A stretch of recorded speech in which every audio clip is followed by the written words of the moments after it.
आज हम देखेंगे स्ट्रॉबेरी बनाना स्मूदी की रेसिपी। इस वीडियो को ज़रूर लाइक करें और मेरे चैनल को सब्सक्राइब करें और नए रेसिपी अपडेट्स के लिए नीचे दिए गए बेल आइकन को भी प्रेस करें। 2 कप स्ट्रॉबेरीज लेंगे।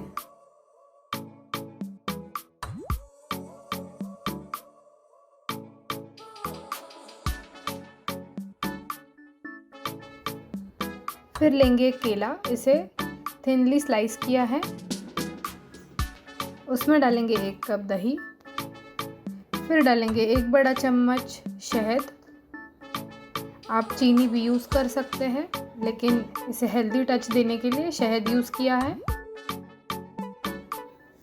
फिर डालेंगे 1 बड़ा चम्मच सोक किए हुए सब्जा सीड्स।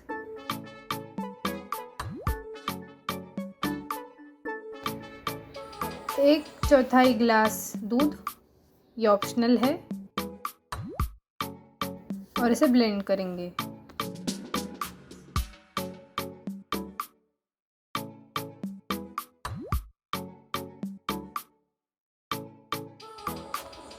अब ये ब्लेंड हो चुका है। स्मूदी को ग्लास में डालेंगे।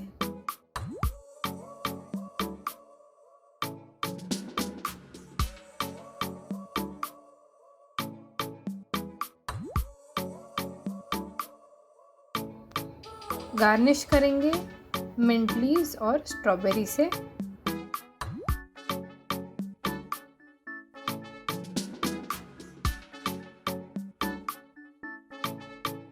स्ट्रॉबेरी स्मूदी बनकर तैयार है।